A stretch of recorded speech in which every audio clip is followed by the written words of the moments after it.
नमस्कार। Challenge board में आप सभी का स्वागत है। दोस्तों, मैं हूं विकेश कुमार और आज की इस वीडियो में हम लोग बात करेंगे प्रश्नावली 5.1 के प्रश्न संख्या 3 का 1 से लेकर के 4 तक। दोस्तों, यदि आप इस चैनल पर नए हैं तो एक लाइक कर दीजिएगा। चैनल को सब्सक्राइब करने के साथ साथ बेल आइकन को प्रेस जरूर करिएगा ताकि आने वाला प्रत्येक वीडियो का नोटिफिकेशन सबसे पहले आप तक पहुंचे। तो आइए अब हम शुरू करते हैं। प्रश्नावली 5.1 के प्रश्न संख्या तीसरा का 1 से लेकर के 4 तक है। दोस्तों, प्रश्नावली 5.1 के प्रश्न संख्या 2 का 1 से लेकर के 5 तक का सलूशन मैंने पिछले वीडियो में ही दे दिया है। यदि आप नहीं देखें तो प्लेलिस्ट डिस्क्रिप्शन जाकर पूरे वीडियो को देख सकते हैं। तो प्रश्न संख्या 3 में कहा जा रहा है कि निम्नलिखित में से प्रत्येक एपी के लिए प्रथम पद तथा सार्व अंतर लिखिए। ठीक है, यहाँ पर हमें एक एपी में दिया है, जैसे कि यहाँ पर क्वेश्चन में दिया गया है कि 3 1 -1 -3। ठीक है, यानी कि यहाँ पर हमें एपी दिया गया है और कहा यह जा रहा है कि प्रथम पद और सार्व अंतर लिखिए। ठीक है, तो हम क्या करेंगे, यहाँ पर प्रथम पद तो 3 हो ही गया। अब हम यहाँ पर क्या करेंगे, सिर्फ सार्व अंतर निकाल लेंगे। ठीक है, तो आइए अब इसको हम सोल्व करते हैं। और ध्यान रखिएगा कि ये क्वेश्चन एग्जाम में पूछे जाएंगे और आने की संभावना है 1 नंबर में। अगर आप इस वीडियो को लास्ट तक देखते हैं तो इस प्रकार के क्वेश्चन हमेशा आपसे बनने लगेगा। तो इस वीडियो को आप पूरा अंत तक देखिए। तो आइए अब हम शुरू करते हैं। एक्सरसाइज 5.1 है और क्वेश्चन नंबर है यानी कि तीसरा का 1 नंबर। ठीक है, देखिए सबसे पहले यहाँ पर हम लिखेंगे दिया गया है, दिया गया है।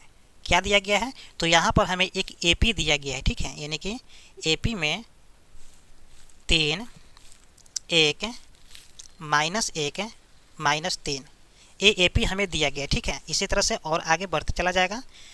हमें इसमें एक कहा जा रहा है कि प्रथम पद लिखना है और सार्व अंतर लिखना है। तो सबसे पहले इसके हम पद को लिख लेते हैं। ठीक है, यानी कि देखिए ये 3 जो है मेरा पहला पद है और 1 जो है मेरा दूसरा पद है और -1 जो है तीसरा पद है और -3 जो है ये मेरा चौथा पद है। ठीक है, तो इसको हम लिख लेते हैं। यानी कि A1 बराबर हो गया 3, A2 बराबर हो जाएगा 1, A3 बराबर हो जाएगा -1 और A4 बराबर हो जाएगा -3। सारे पद को हमने लिख लिया है। ठीक है, अब हम यहाँ पे क्या करेंगे, सार्व अंतर निकालेंगे। ठीक है, क्या निकालेंगे, सार्व अंतर। तो यहाँ पर लिखेंगे हम सार्व अंतर। सार्व अंतर को हम लोग डी से डिनोट करते हैं। ठीक है, तो डी बराबर क्या हो जाएगा, देखिए अगर हमको D1 निकालना हो तो यहाँ पर लिखेंगे A2 -A1। ठीक है, और क्या करेंगे, यहाँ पर A1 A2 A3 A4 का वैल्यू दिया है और यहीं से हम क्या करेंगे, यहाँ पर वैल्यू पुट करेंगे। यानी कि A2 का मान कितना है, 1 है, तो यहाँ पर 1 कर देंगे माइनस A1 का मान कितना है, A1 का मान दिया है 3। ठीक है, तो यहाँ पर हम लिखेंगे 3। जब घटाएंगे इसको तो क्या आ जाएगा, देखिए 1 प्लस में 3 माइनस में, तो यहाँ पर घटाया जाएगा -2। ठीक है, उसी तरह से यहाँ पर हम निकालेंगे D2 का मान। ठीक है, तो D2 बराबर क्या हो जाएगा, A3 -A2। देखिए A3 का मान कितना है, -1 है, फिर माइनस और A2 का मान कितना है, 1 है, तो यहाँ पर लिखेंगे, तो यहाँ पर लिख देंगे 1। देखिए -1 और -1 यहाँ पर आ जाएगा -2। फिर यहाँ पर हम निकाल लेंगे D3 का मान। देखिए D3 बराबर क्या हो जाएगा, यानी कि A4 -A3। ठीक है, वैल्यू पुट करते हैं। A4 का मान कितना है, तो A4 का मान है -3। ठीक है, -3 हो गया। फिर यहाँ पर माइनस है तो माइनस कर देंगे और A3 का मान कितना है, तो A3 का मान है -1, तो -1 कर देते हैं। ध्यान रखिएगा कि -3 और माइनस माइनस प्लस हो जाता है 1। जब इसको माइनस करेंगे तो यहाँ पर आ जाएगा -2। ठीक है, आप स्पष्ट देख पा रहे हैं कि यहाँ पर D1 का वैल्यू आया है -2, D2 का वैल्यू आया है -2, D3 का वैल्यू आया है -2, यानी कि सभी D का वैल्यू आया है -2, यानी कि सार्व अंतर समान है। ठीक है, तो ये मेरा सूची जो दिया गया है एपी में तो है। ठीक है, लेकिन क्वेश्चन में हमें ये कहा जा रहा है कि प्रथम पद और सार्व अंतर लिखना है। तो यहाँ पर हम लिख देते हैं प्रथम पद यानी कि A1। ठीक है, बराबर कितना है, तो A1 का मान हमें दे रखा था 3 और सार्व अंतर लिख देते हैं सार्व अंतर D1। ठीक है, तो D1 का वैल्यू कितना आया है, तो देखिए D1 का सभी वैल्यू है -2, तो यही हो गया मेरा फाइनल आंसर। ठीक है, चलिए अब हम बात कर लेते हैं तीसरा का 2 नंबर। तीसरा का 2 नंबर। ठीक है, तो यहाँ पर हम लिखेंगे दिया गया है। देखिए क्या दिया गया है, तो यहाँ पर हमें दिया गया है एक सूची। ठीक है, यानी कि एपी दिया गया है। तो यहाँ पर पहले लिख लेते हैं उसको, यानी कि -5 एपी बराबर लिख देते हैं। फिर लिखेंगे -1 3 7, इसी तरह से आगे और भी है। ठीक है, तो सबसे पहले इसके हम पद को लिख लेते हैं जैसे इसमें लिखे थे। ठीक है, यानी कि A1 बराबर -5, A2 बराबर हो जाएगा -1, ठीक है, और A3 बराबर हो जाएगा 3 और A4 बराबर हो जाएगा 7, ठीक है। तो हमें क्या निकालना है? सार्व अंतर। तो यहाँ पर लिखेंगे हम कि सार्व अंतर D1 बराबर क्या हो जाएगा? देखिए D1 बराबर हो जाएगा A2 माइनस A1। तो अब क्या करेंगे? यहाँ पर हम वैल्यू को पुट कर देंगे, यानी कि A2 का मान कितना है? तो A2 का मान है -1, ठीक है, तो -1 कर देते हैं। फिर यहाँ पर माइनस है तो माइनस, और A1 का वैल्यू कितना है? -5 है, तो -5, ठीक है। चलिए अब यहाँ पर क्या करेंगे? देखिए -1 है और माइनस माइनस +5 हो जाएगा, तो यहाँ फाइनली आ जाएगा 4। कितना आ जाएगा? 4 आ जाएगा। अब हम निकाल लेते हैं D2 का वैल्यू। तो D2 बराबर हो जाएगा A3 माइनस A2, ठीक है। A3 का वैल्यू कितना है? तो A3 का वैल्यू 3 है, तो यहाँ पर लिखेंगे 3 माइनस A2 का वैल्यू कितना है? -1 है, तो -1 कर देंगे, और यहाँ पर आ जाएगा 3 माइनस माइनस हो जाएगा +1 इक्वल टू 4। स्पष्ट है। फिर यहाँ पर निकालेंगे हम D3। D3 बराबर क्या हो जाएगा? तो यहाँ पर हो जाएगा A4 माइनस A3, ठीक है।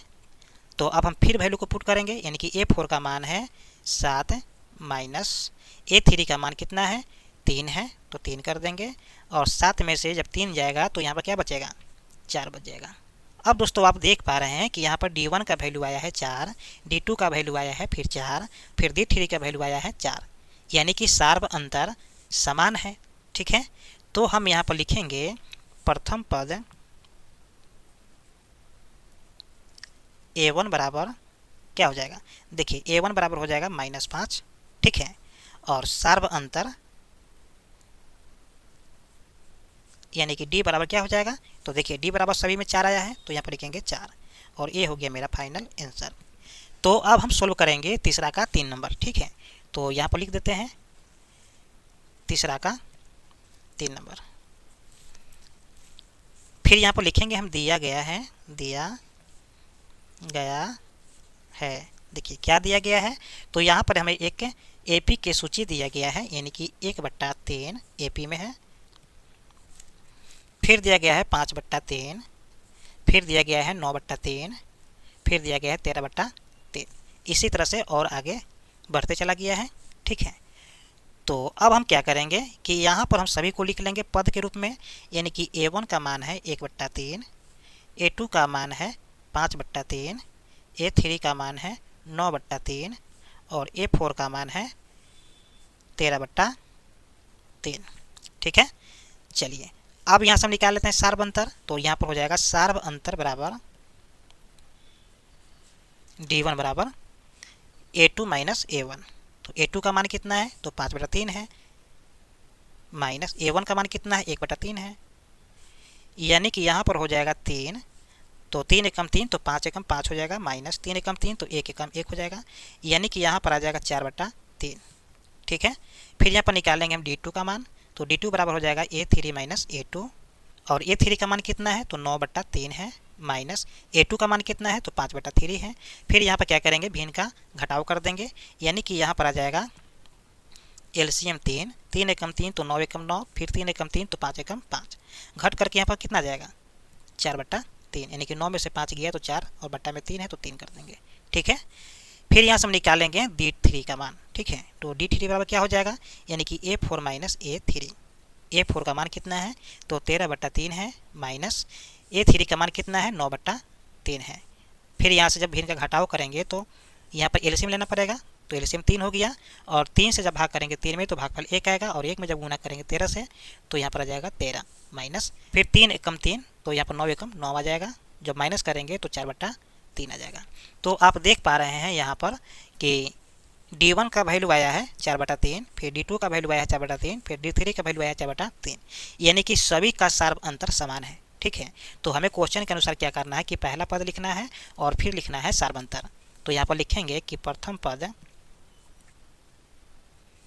यानी A1 बराबर 1/3 है, देख सकते हैं यहाँ पर आप, और सार्व अंतर D बराबर कितना हो जाएगा? तो सार्व अंतर सभी का आया है 4/3, तो 4/3 कर देंगे। तो ये है मेरा फाइनल आंसर। स्पष्ट है। चलिए अब हम बात कर लेंगे प्रश्न संख्या 3 का 4 नंबर, ठीक है। तीसरा का 4 नंबर, ठीक है। तो सबसे पहले यहाँ पर फिर लिखेंगे दिया गया है, दिया गया है। देखिए क्या दिया गया है, तो यहाँ भी हमें एक एपी का सूची दिया है यानी कि 0.6, ठीक है। फिर दिया गया है 1.7, फिर दिया गया है 2.8 और फिर दिया गया है 3.9, ठीक है। एपी है। हमें क्या करना है, इन सारे पदों को एक नाम दे देते हैं, ठीक है। यानी कि A1 बराबर कितना है 0.6, A2 बराबर कितना हो जाएगा तो 1.7, ठीक है। A3 बराबर कितना हो जाएगा तो 2.8 और A4 बराबर हो जाएगा 3.9, ठीक है। चलिए इन सारे पद को तो हमने लिख लिया, अब निकालना है हमको सार्व अंतर। तो यहाँ पर हम लिखेंगे कि सार्व अंतर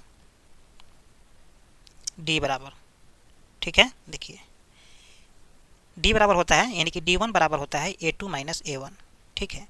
और A2 का वैल्यू कितना है तो 1.7, ठीक है। 1.7 माइनस A1 का वैल्यू कितना है तो 0.6 है। अब इसको जब माइनस करेंगे आप तो इसको तो यहाँ पर हो जाएगा 1.1, ठीक है। चलिए अब फिर निकाल लेते हैं हम D2 का मान। D2 बराबर क्या हो जाएगा तो यहाँ पर हो जाएगा A3 माइनस A2, ठीक है। और A3 का मान कितना है 2.8, तो 2.8 लिख देते हैं माइनस A2 का मान कितना है 1.7। फिर जब यहाँ पर माइनस करेंगे तो 1.1 आ जाएगा, ठीक है।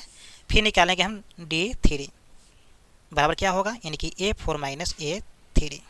A4 का मान कितना है तो A4 का मान है 3.9 माइनस A3 का मान कितना है तो A3 का मान है 2.8 बराबर क्या हो जाएगा 1.1, ठीक है। आप देख पा रहे हैं कि D1 का वैल्यू आया है 1.1, D2 का वैल्यू आया है 1.1, D3 का वैल्यू आया है 1.1, यानी कि सार्व अंतर क्या है समान है। तो हम यहाँ पर लिखेंगे क्वेश्चन के अनुसार पहला पद यानी कि A1 का वैल्यू कितना है तो 0.6 है, 0.6। सार्व अंतर यानी कि D का वैल्यू कितना आया है तो आप देख सकते हैं सब का वैल्यू यहाँ पर 1.1 आया है यानी कि सार्व अंतर हो जाएगा 1.1।